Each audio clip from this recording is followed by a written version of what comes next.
La République démocratique du Congo a célébré ses 63 ans d'accession à sa souveraineté le vendredi dernier, portant une souveraineté, il faudrait le dire, marquée depuis lors par des tensions politiques, des crises sécuritaires à l'interne tout comme à l'externe, sans compter les crises économiques. Le pays, il faudrait le dire, peine depuis à consolider une cohésion nationale forte de 1960 à ce jour. Comment évaluer et juger d'ailleurs l'implication autant des administrateurs que des administrés dans le processus de maintien de la paix et de cohésion? 30 juin 2023, la République démocratique du Congo a totalisé 63 ans d'indépendance. La fête est entachée des qualificatifs teintés de tristesse. Rien ne marche, c'est la déroute. 60 ans de tumultude de l'ex-Zaïre, 60 ans d'indépendance du pays parmi les plus pauvres, où sévit la malnutrition dont celle aiguë chez les enfants. Le pays est passé parmi les plus urbanisés et éduqués aux plus instables pauvres du continent. Ce vendredi, le président de la République a appelé à la cohésion dans un contexte crucial. Cette célébration de l'accession à la souveraineté nationale et internationale, elle est l'occasion pour nous de renouveler le chantier de l'unité nationale, de construire une société républicaine plus juste, solidaire et vivable pour toutes les composantes sociologiques et linguistiques, quelles qu'elles soient. Chez les 4 leaders de l'opposition, rien n'a changé après les échanges avec le président de la CENI. Ils ont exigé les préalables, les mêmes pour garantir, selon eux, les élections démocratiquement transparentes. Il est essentiel que les fichiers soient audités parce que ces processus, les élections, c'est fait sur base de confiance. Il faut éclairer les Congolaises et les Congolais, éclairer l'opinion internationale aussi sur la crédibilité de ces processus. Les croyants se sont remis à la grâce divine à travers un culte d'action de grâce au stade de martyrs de la Pentecôte. Les grandes nations le sont par leur reconnaissance de leur histoire. Les grands peuples le sont par leur attachement à leur histoire. Et donc aujourd'hui, le 30 juin, le jour de l'indépendance, est un grand jour pour nous comme peuple congolais.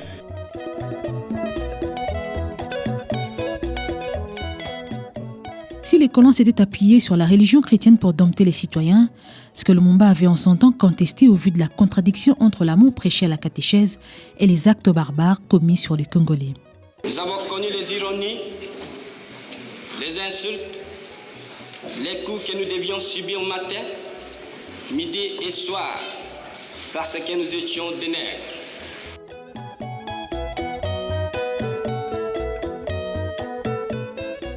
Cette indépendance acquise l'était-elle au bon moment?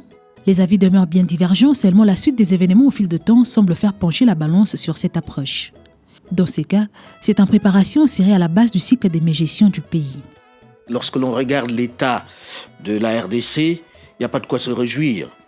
Que ce soit sur le plan politique, que ce soit sur le plan économique, que ce soit sur le plan social, c'est un échec complet. Le pays remis entre les mains des Congolais débute la succession des crises à tous les niveaux. Le 5 juillet 1960, une mutinerie éclate au sein des troupes congolaises de la force publique à encadrement belge. Le 11 juillet, le Katanga fait sécession entraîné par Moïse Tshombe avec l'appui des puissances coloniales et des États-Unis.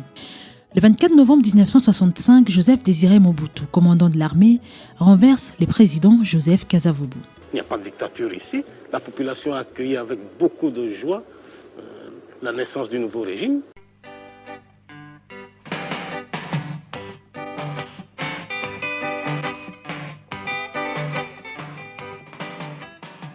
En 1971, il rebaptise le pays République du Zaïre et prend le nom de Mobutu Sese Seko. En 1973, Mobutu instaure la zaïrinisation, une politique de préférence nationale consistant à chasser les opérateurs économiques étrangers et nommer à leur place des Zaïrois.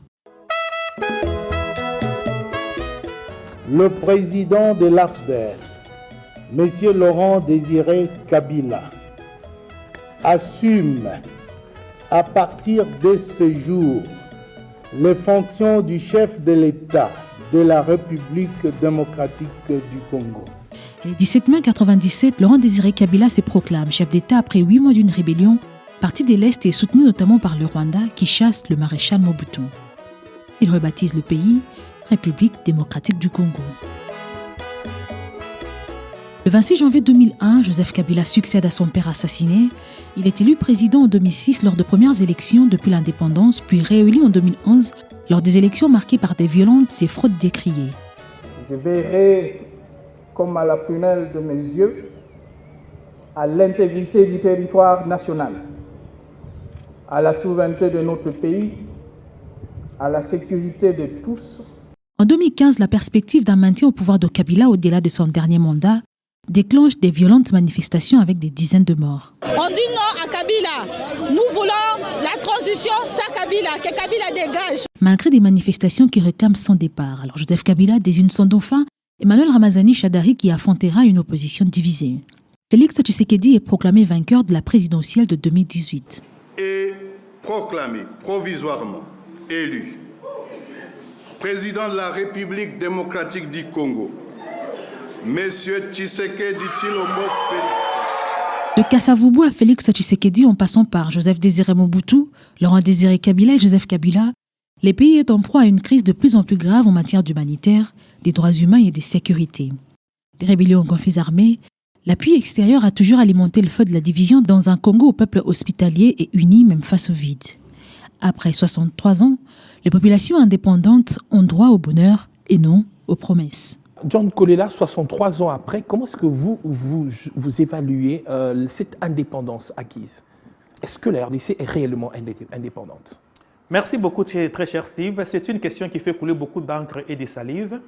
La RDC est indépendante depuis 1960. Je dirais que oui, c'est une indépendance, tout simplement une indépendance des drapeaux. Parce que sur beaucoup de plans, il y a trop de choses à faire pour être indépendant. Il est vrai que tous les pays du monde sont interdépendants, mais la dépendance de la RDC vis-à-vis d'autres est très grande, à tel point que, d'abord sur le plan politique, ici vous voyez même les gens faire recours à la communauté internationale, aux États-Unis. Tu as vu par exemple l'opposant Martin Fayulu faire la ronde de ce pays-là pour aller réclamer les sanctions ou bien un mot à placer qui sera comme un ordre à donner à la RDC. C'est de la diplomatie, un peu comme le chef de l'État l'a fait à l'entrée au pouvoir. C'est la diplomatie, oui, mais pas une diplomatie pour exiger les sanctions ou bien pour demander à ce que les États-Unis puissent parler pour qu'on puisse revoir, par exemple, la En son temps, l'UDPS l'a fait. Hein? En son temps, l'UDPS l'a fait. Bon, je crois que ce n'était pas pour exiger à ce qu'on prenne des dispositions ou bien des mesures contre la République. Mais néanmoins, on explique au monde entier quelle est notre situation et au monde entier d'en évaluer et de prendre les dispositions en termes de coopération ou de diplomatie vis-à-vis du pays. Mais aller avec tout un dossier pour dire que vous devrez obligatoirement sanctionner, vous devrez obliger ceci, moi je pense que là c'est aller trop loin. Il y a des choses que nous pouvons décider nous-mêmes ici, chez nous au pays. Je vous ai dit par exemple, dans ces démarches-là, vous vous dites que c'est la diplomatie, oui, mais lorsqu'on exige par exemple de revoir une cour constitutionnelle consensuelle, en d'autres termes, on demande la révision de la Constitution sans le dire. Vous voyez au moins? Comment on va réviser la Cour constitutionnelle de manière consensuelle, c'est-à-dire empiéter les prérogatives du chef de l'État, de nommer ces gens-là, ou bien de les installer, pour bien dire les choses.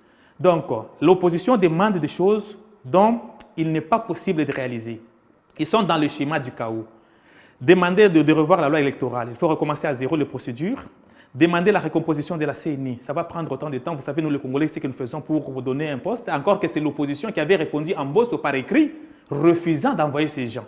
Donc, il n'y a personne qui a refusé à l'opposition d'envoyer. C'est elle-même qui a refusé ses propres droits. Refuser les droits fait partie aussi de ses droits. C'est ça aussi la démocratie. Donc, par rapport à l'indépendance, je dirais que le Congo a obtenu l'indépendance du drapeau. Mais l'indépendance politique, l'indépendance économique traîne encore jusqu'à ce jour parce que nous restons dépendants des autres pays, même de nos propres voisins ici directs d'Afrique. Regardez simplement lorsqu'il n'y a pas la farine qui entre à Lubumbashi, c'est le chaos qui s'installe déjà. Donc nous sommes dépendants sur beaucoup de points. Vous comprendrez que cette dépendance qui nous poursuit jusqu'à aujourd'hui a commencé parce que nous avons fait le premier faux pas depuis 1960. Lorsque les Belges sont partis, nous avons commis l'erreur d'ailleurs de les chasser dans la brutalité. Or, il fallait que lorsqu'il y a ces remplacements-là, que ça puisse se faire dans la douceur, dans la durée, de sorte que les choses soient remplacées de manière qu'il le fallait. Vous pensez que cette accession à l'indépendance était précipitée, comme le pensent certains? L'accession à l'indépendance n'était pas précipitée, mais la manière de le faire n'était pas bonne. Par exemple, on accède à l'indépendance le 30 juin, le jeudi 30 juin 1960, c'est bon. Faudrait-il qu'on chasse tout le blanc du jour au lendemain pour qu'ils partent tous? Et que les Congolais qui, en ce temps-là, il n'y avait même pas assez d'universitaires, il n'y avait pas assez de gens avec une grande expérience pour gérer la République, prennent toutes les choses en main immédiatement dans la brutalité. C'est cette brutalité-là que je suis en train de dénoncer. D'ailleurs, je vous rappellerai, peut-être beaucoup de gens ne le savent pas, vous savez que la première réunion de ministres du Conseil des ministres avec Lumumba, vous savez ce qui était à l'ordre du jour? C'était le partage des biens de Blancs, leur maison. Vous voyez au moins, c'est par là qu'on a commencé. Et de là a commencé déjà le mécontentement, la crise de légitimité. C'est ce qui est à la base de toutes les crises politiques que nous vivons jusqu'à aujourd'hui, les crises de légitimité. C'est-à-dire la personne qui accède au pouvoir, les autres n'acceptent toujours pas. C'est-à-dire de manière que je peux dire, ils peuvent avoir raison, ou bien de manière à ne pas avoir raison, mais quand même, il y a toujours un groupe qui suscite la colère même de la population pour mettre à mal la légitimité de ceux-là qui gouvernent. Et ceux qui sont au pouvoir aussi écrasent ceux qui dénoncent? Évidemment, c'est arrivé parfois avec raison, parfois avec tort aussi de ces côtés-là. Comme l'actuel pouvoir, vous pensez?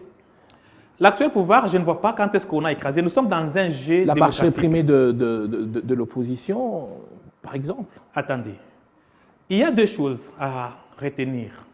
Il y a une marche, comprenez? Une marche dans laquelle vous convenez avec l'autorité, l'itinéraire. Vous êtes sur votre itinéraire, on vient vous en empêcher. Là, ça sera non-respect des droits de l'homme. Mais une marche où vous convenez l'itinéraire, mais vous refusez de respecter l'itinéraire, vous allez ailleurs. Si on vient vous brutaliser, c'est la légitime défense. C'est remettre l'ordre. Dans un contexte de démocratie, réprimer. Dans un contexte de démocratie, on ne dit pas que dans le contexte de la démocratie, l'infraction devient une permission. La rébellion devient une autorisation. Non. Nous sommes dans une démocratie. La démocratie, c'est quoi? C'est le respect de la loi. Même quand on dit que c'est le pouvoir du peuple par oui, c'est une autre définition. Mais la démocratie, en un seul mot, c'est le respect de la loi. Tout comme la marche, un droit? Oui, la marche, on vous dit que la marche, on vous donne l'itinéraire. Moi, je stigmatise le fait que vous n'êtes pas dans l'itinéraire convenu, vous allez ailleurs. L'itinéraire dont on a donné à l'opposition n'était pas un itinéraire décidé par l'autorité. L'opposition à elle-même a donné deux itinéraires et sur les deux, l'autorité a choisi un qui a été proposé par l'opposition. Si l'opposition était sur l'itinéraire décidé et qu'on partait la brutaliser, on dirait que l'autorité a tort. Alors, une dernière question. Aujourd'hui, la CENI, Martin Fayulu, les membres de l'opposition ont échangé avec la CENI. Est-ce que ça augure peut-être une certaine entente, même si, il faudra le dire, cette opposition reste sur le qui-vive? La volonté serait celle-là. Mais déjà, avant qu'ils ne partent, il y a eu des gens de l'opposition qui ont parlé pour donner déjà la position, avant même d'écouter l'issue de cette rencontre. Vous voyez que nous sommes devant une situation de mauvaise foi. Mais nous, UDPS, on ne va pas trembler devant cette situation parce que nous aussi, en 2011, on n'avait pas participé aux élections. Je vous ai dit tantôt ici ce que réclame l'opposition. On réclame quoi? On réclame la révision de la loi électorale. Pensez-vous que cela est possible à ce jour où on a déjà commencé à déposer les candidatures? Pas seulement ça, un processus également démocratique. Le processus démocratique. Non entaché de fraude. Non. Le fraude, qui voit le fraude aujourd'hui? L'opposition. Comment elle justifie cela? Quels sont les signes, par exemple? Bon, l'opposition n'est ni prophète ni magicien. Elle dit qu'il se profile à l'horizon une tricherie. Et c'est quoi les raisons pour lesquelles elle voit la tricherie? C'est là où je dis que, la loi électorale. Là où je pose la question à cette opposition-là, quel était l'amendement à une des propositions qui les énerve dans la loi électorale que le pouvoir a refusé d'accéder? Ils n'ont pas amendé, ils n'ont pas proposé, mais ils disent que la loi est mauvaise. Qu'est-ce que vous reprochez à la loi à ce jour? Faites l'amendement, introduisez au niveau de l'Assemblée, on va corriger. Mais ils n'ont rien fait de cela. Parce que c'est ça la démarche. On ne va pas faire amender la loi dans les conciliabules. Ça, c'est un. Deux, ils disent que la CNI n'est pas représentative. On leur avait écrit une lettre par Mbosso, le président de l'Assemblée nationale, pour qu'il envoie le leur. Ils ont répondu par écrit que nous refusons cette offre. L'opposition ne signifie pas FCC ou bien PPRD. L'opposition ne signifie pas SID de Fayulu. Il y a plusieurs oppositions. Si vous refusez et que les autres opposants accèdent à cela, ils ont le même droit que vous. Il n'est pas dit que c'est Fayulu qui va signer la lettre d'envoi des gens à la CENI. C'est tout Congolais qui est dans l'opposition en a le droit, c'est ce que dit la loi. Très bien. John Kolola, s'il vous plaît, on va prendre le troisième dossier.